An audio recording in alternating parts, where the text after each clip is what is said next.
Happy Monday morning and welcome to Rising. We've got a great show planned for you and I'm so excited. There is joy in my heart because Batya Ungar-Sargon is back with us, of course. Hello, Batya. Thank you so much for having me, Robby. I'm so happy to be here with you as well. Our pleasure. All right, well, we've got a stellar lineup today. A friend of the show, Olayemi Olurin, will break down some disturbing new photographs out of Rikers jail. And we'll also get into the new bill designating California a sanctuary state for transgender teens and their parents. But first, over the weekend, President Vladimir Putin accused Western elites of poisoning the world with the, quote, satanic overthrow of traditional faith and values.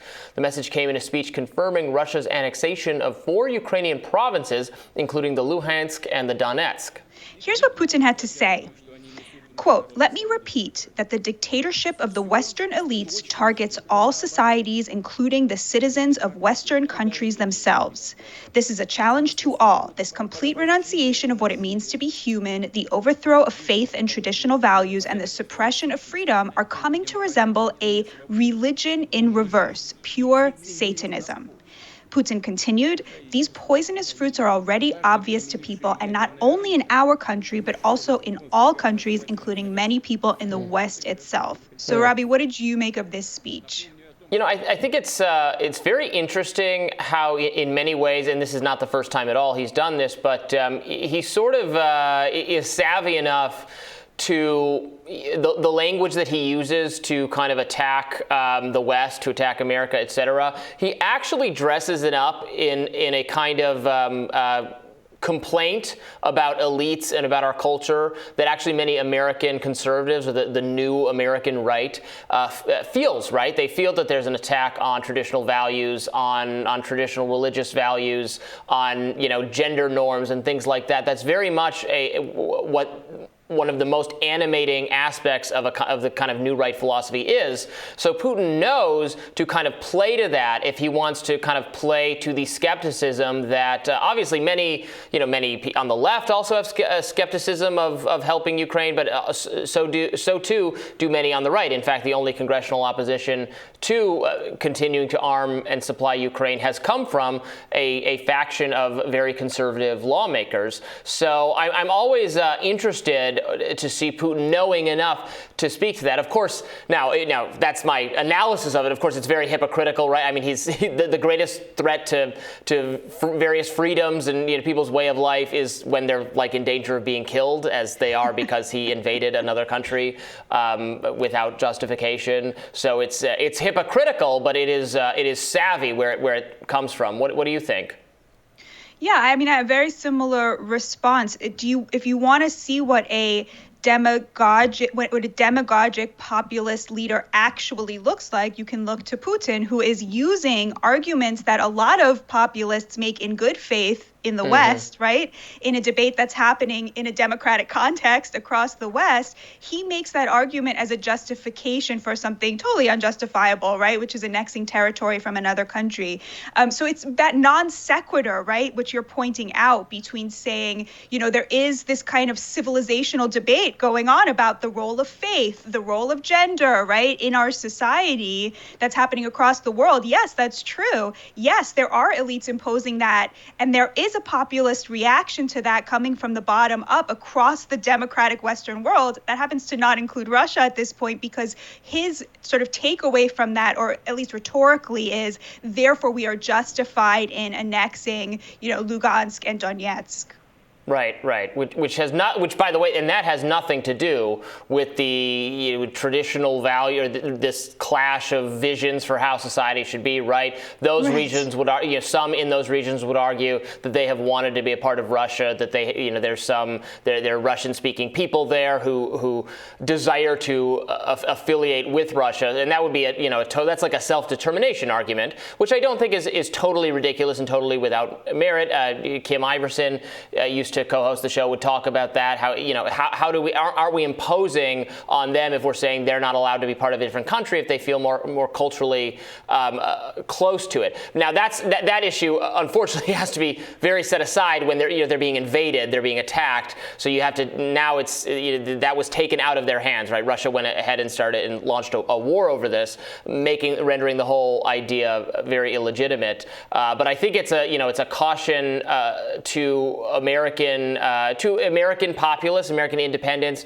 American people who are concerned about. When I include myself in this to some degree. Some concerns I have about what's being taught in schools and elite preferences in ideologies and how they've taken over academia and how they've spread to many workplaces and things like that. But look, the right way to fight those battles is intellectually, is with free speech, is in the courts or in electoral battles when possible, or just letting free people associate with whatever ideas they want to whatever extent possible. It's not the way Putin is doing it, which is totally illiberal and thus totally hypocritical.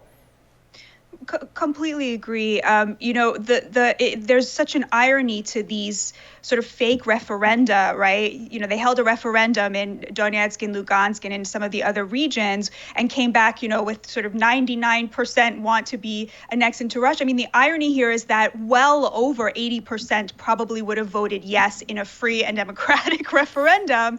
And they have to undercut that by doing it in these, very completely illegitimate ways. And it reminded me of Lukashenko in Belarus when he held a referendum and it came back, with one of these ridiculous over 90%, 93% support. And he said something absolutely hilarious, which was actually it was 100% support. We had to take it down to 93 so people would, respect the results, right? And it's just hilarious because, these people, he is actually quite popular. I mean, yes, there's dissent, but, they really undermine it by doing this. And it makes it impossible for people to genuinely say, look, I'm talking to people in the region. And, Putin is very popular. They have been asking to be annexed to Russia for the last 5-6 years, right, since the Euromaidan revolution.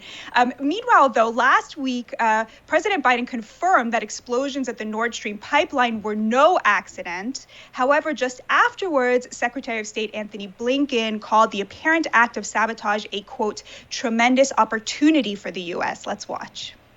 It was a deliberate act of sabotage, and now the Russians are pumping out disinformation and lies. This is also a tremendous opportunity. It's a tremendous opportunity to, once and for all, remove the dependence on Russian energy, and thus to take away from Vladimir Putin the weaponization of energy as a means of advancing his imperial designs. That's very significant. And that offers tremendous strategic opportunity for the years to come.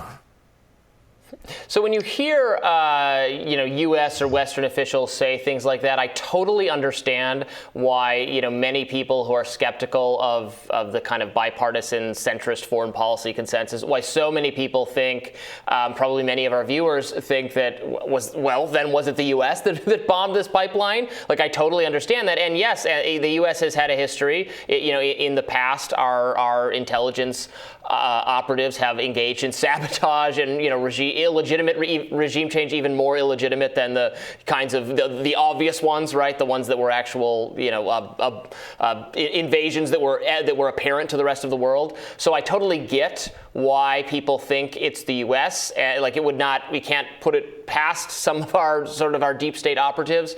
That said, I would be surprised to learn ultimately that we were responsible. It would seem doing that hurts our own allies, Germany, and risks just making us totally morally discredited in the eyes of the rest of the world at a time where Russia is itself discrediting itself through its actions, rather the Putin regime. This is a difficult one because it really doesn't make sense for anyone to have done this, and yet the experts are saying it does appear to be sabotage rather than anything accidental, which would be far too convenient an explanation. So I don't know. What do you think, Batya?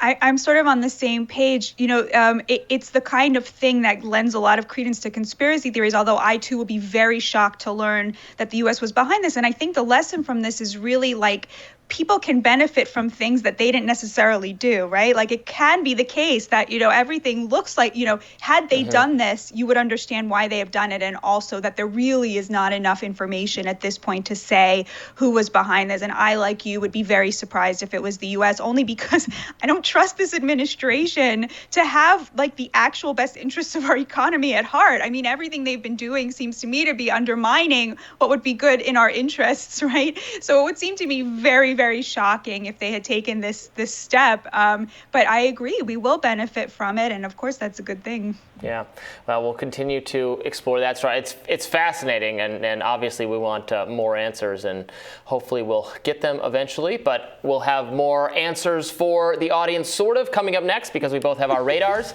Stay tuned for that.